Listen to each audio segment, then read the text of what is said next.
Instant reactive mode ఉంటుంది. ఆ instant reactive mode ఈ అమ్మాయి చూపిస్తుంది. ఎందుకంటే క్షేత్రస్థాయిలో తన నాయకత్వం పార్టీ పరంగా అణిచివేయబడుతుంది, అది తను ఎస్టాబ్లిష్ చేసుకుంటుంది. దానికి అక్కడ క్యారెక్టర్ అసాసినేషన్ జరిగింది.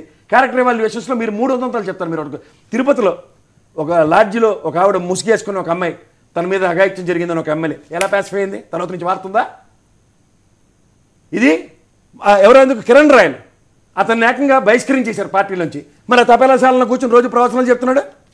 అఫ్కోర్స్ మీలాంటి ఛానళ్ళు మంచి ఛానళ్ళు వెళ్ళట్లేదు సమన్వయపరచడానికి. అంటే పేరుకి మాత్రమే సస్పెన్షన్సా? 3వ ఇన్సిడెంట్ ఇదే. మీరు గమనించండి కావాలంటే. సో ఇవన్నీ జరుగుతున్న వాటి గురించి మనం మాట్లాడాలి అంటే ఇవాళ నేను ఒక విషయం చెప్పదలుచుకున్నా.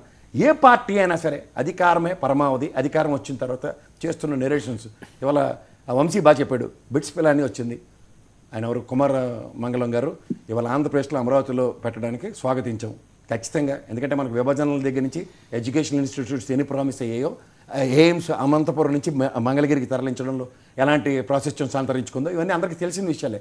ఇప్పటికి కూడా గిరిజన కళాశాలలు కానీ కొన్ని ఐఐటీ లాంటి స్థాయిలు కలిగిన వ్యవస్థలన్నీ కూడా ఇంకా ప్రైవేట్ భవనాల్లో ఉన్నాయి. ప్రతిసారి అపవాదం ఏంటంటే ఏ ప్రభుత్వం దానికి ల్యాండ్ అలొకేట్ చేయలేదని. It's been allocating from years together. Right. అయినా సరే వాటికి కూడా గిరిజన యూనివర్సిటీ వాస్తవ రూపంలో ప్రైవేట్ భవనాల్లోనే ఉన్నాయి. సో ఇవన్నీ మనకు తెలుస్తున్న తర్వాత రాష్ట్ర ప్రయోజనాలు ఇవాళ ఒక ప్లానింగ్ వ్యవస్థ మనకు వచ్చినందుకు ఖచ్చితంగా గర్వించవలసింది. ఇదే పార్లర్గా నేను అంటుంది అదే సార్ వర్మ గారు ఒక్కసారి లాస్ట్ సెకండ్.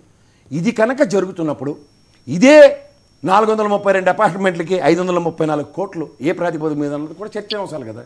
ఒక చేత్తో మంచి పని జరిగినప్పుడు అభినందిస్తున్నప్పుడు రెండో చేత్తో రెండో హస్తంతో జరుగుతున్న ఈ వ్యవస్థాగత దోపిడీకి ఎవరు ఏంటి కర్త కర్మకరి సమాజం చెప్పాలి కదా. ఓకే, దానికి సంబంధం లేదన్నట్టు కాదు కదా. వంశీ ఏంటి గ్యాప్ పెరుగుతుందా, ఇబ్బంది అవుతున్నదా గ్రౌండ్ లెవెల్లో? వర్మ గారు ఇందాక కేఎస్ ప్రసాద్ గారు ఏదో 5 కోట్లు అంటున్నారు, ఏంటి సార్ అది?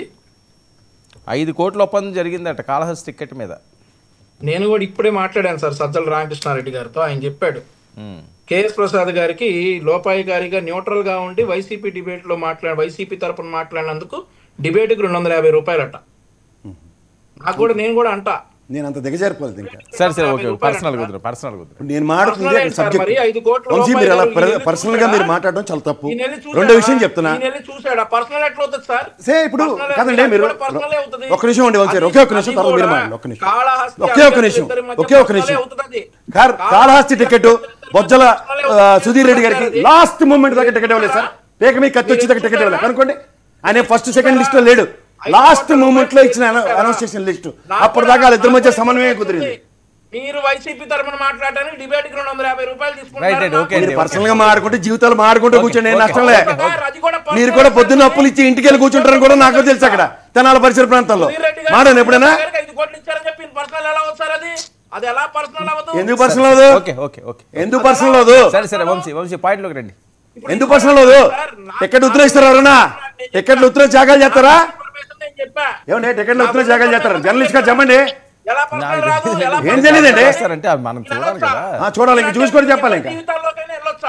ఇంకా సరే ఓకే, ఆయనకున్న ఇన్ఫర్మేషన్ ఎవరి జీవితంలోకి వెళ్ళే ఆయనకున్న ఇన్ఫర్మేషన్ పార్టీ పరంగా టికెట్లు వదులుకున్న వాళ్ళకి నువ్వా నేనా అన్న పోటీ తత్వం ఉన్నప్పుడు త్యాగాలకి వెలకట్టబడతాయి. 5 కోట్లని మేమంటే అది పర్సనల్ అవుతుందా? 250 రూపాయలు డిబేట్ తీసుకునేది ఇది పర్సనలే కదా. అంటే మీరు నన్ను పర్సనల్ గా అభివర్ణించేసి సంతృప్తి పొందడం అంటే నాకే అభ్యర్థుల క్యారియర్. ఇట్లాంటి మాట్లాడేది డిబేట్ లో మీలా ప్రవచనాలు చెప్పడం రాదు మాకు. సూట్ కేసులో పెట్టినట్టు నేను చెప్పాలా? మరి మీరు అక్కడ ప్రవచనాలు చెప్పేస్తారు కదా పొద్దున్న డిబేట్ లో. మీరేం ప్రవచనాలు చెప్పారు విన్నాం మేము.